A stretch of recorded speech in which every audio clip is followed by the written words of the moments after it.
Why is there such a gap in American elections? This isn't just a question of curiosity. It's a puzzle that takes us on a journey through history, culture, and the intricacies of the American electoral system. It's about understanding the deep-rooted traditions and the careful planning that shapes one of the world's most powerful nations. So, are you ready to delve into the mystery? Stay tuned as we unravel the mystery behind the gap in American elections. To understand the gap, we must first travel back to the farming days of America. Picture it: vast fields of crops, farmers tending to their yields, and a nation largely dependent on agriculture. This was America before 1845. Elections were held on different dates in each state. However, after 1845, a law was implemented to unify the polling day across the country. But why the first Tuesday of November, you ask? The answer lies within the same agricultural context. By the beginning of November, the harvest was over, and farmers had less work. The weather was also favorable for travel, making it easier for farmers to reach polling booths. Now, the choice of Tuesday was no random pick. Sundays were out because they were reserved for Christian prayers. Wednesdays? Well, those were market days. Farmers were busy selling their produce and couldn't afford a day away. Monday and Thursday were also dismissed due to the potential strain on rural voters who would need almost a day to reach the polling booths. Tuesday was the Goldilocks of days. Not too early, not too late, just right. But not any Tuesday. If the first day of November fell on a Tuesday, no polling took place. Instead, it was pushed to the next Tuesday after the first Monday of November. The schedule didn't stop at Election Day. The original Constitution stipulated that the president elected in November would be sworn in on March 4th, nearly 4 months later. However, after the trials of the Great Depression, the period was shortened to about 3 months. In 1933, an amendment brought the inauguration day forward to January 20th. This gap between election and inauguration is known as the lame duck period. The incumbent president's powers slowly weaken, giving way to the successor. So, as history would have it, Tuesday became the day of choice. The journey from the farming fields of 19th century America to the swearing in of the president in the 21st century is a fascinating tale of tradition, practicality, and constitutional amendments. The Constitution, the supreme law of the land, also plays a role in this seeming delay.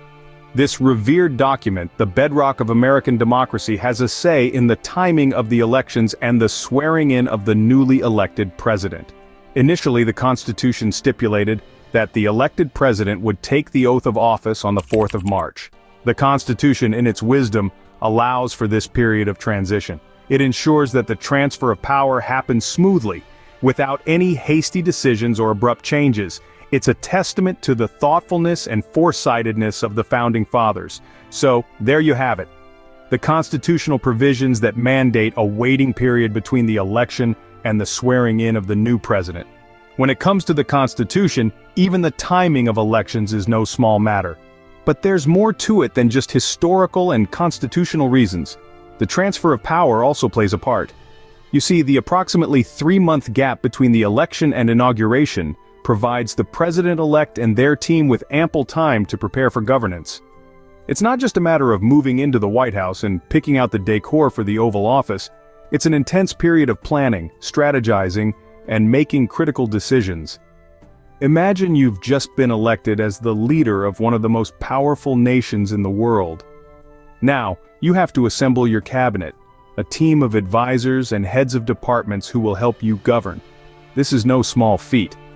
You need to choose individuals who are not only qualified and competent, but also share your vision for the country. It's a process that requires careful thought and consideration. Then comes policy formulation. The president-elect and their team need to outline their plans for the country. These policies will shape the nation's trajectory for the next 4 years, and possibly beyond. Whether it's healthcare, education, climate change, or national security, each policy needs to be meticulously planned and articulated. And let's not forget about the pressing national issues. The incoming president must also focus on any immediate challenges facing the nation. This could range from economic instability to international conflicts, or even a public health crisis. The president-elect's team also has the opportunity to work in the field regarding these issues. This real-world exposure facilitates a more comprehensive understanding of the challenges and opportunities that lie ahead. This transition period also allows for the necessary briefings from the transition funds and the current working group. These briefings provide valuable insights into the inner workings of the government and help ensure a smooth transition of power. You see, this isn't like a relay race where one runner hands the baton to the next in a split second. It's more like a long, careful handover where the outgoing president slowly passes the reins to the incoming one. The transfer of power in the American political system is a time of preparation, reflection, and strategic planning. It's a time when the future of the nation is carefully crafted and shaped. A smooth transfer of power is essential for the stability of the nation. Lastly, let's turn our attention to the Electoral College system. This system is a distinguishing feature of American democracy, and it plays a significant role in the time gap between the election and the inauguration of a new president. The Electoral College is essentially a group of people known as electors who formally vote for the president and vice president. These electors are chosen by each state, and the number of electors each state gets is equal to its total number of senators and representatives in Congress. The District of Columbia also gets 3 electors. Now here's where it gets interesting. On Election Day, when voters cast their ballots, they're actually voting for a slate of electors pledged to their preferred candidate. The candidate who gets the most votes in a state wins all of that state's electoral votes. This is known as a winner-takes-all system, except in Maine and Nebraska, which allocate their electoral votes differently. After the popular vote, it takes some weeks for each state to certify the election results. Once the results are certified, the electors meet in their respective state capitals in mid-December, more than a month after the election, to cast their votes for president and vice president. These votes are then sent to Congress to be officially counted in early January. This process adds to the time gap we've been discussing. It ensures that the election results are accurate and gives time for any legal challenges to be resolved. It also provides a safeguard, as envisioned by the Founding Fathers, against the possibility of a candidate winning the popular vote but being unfit for office. The Electoral College system, unique as it is, also adds to the time between the election and the swearing in. So, why is there such a gap in American elections? Well, we have traced it back to America's historical context. The first Tuesday of November was chosen as the polling day due to its convenience for the largely agricultural society of the time. The harvest season was over, the weather was suitable for travel, and the farmers were free from market day duties. We delved into the constitutional aspect too. The president-elect has to wait from November till January 20th to be sworn in, a period known as the lame duck phase. This period was originally 4 months long but was shortened to roughly 3 months after the experiences of the Great Depression in the early 1930s. The transfer of power is a significant reason for this waiting period. It allows the incoming administration to prepare for governance, including cabinet selection, policy formulation, and addressing national issues.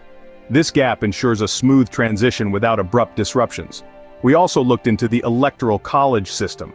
This unique system, different from parliamentary systems, formally determines the president a few weeks after the popular vote is received. It provides the president-elect and their team the flexibility to receive necessary briefings and utilize transition funds. So, it's a combination of historical context, constitutional provisions, transition necessities, and the Electoral College system that create this gap. And there you have it, the reasons behind the gap in American elections.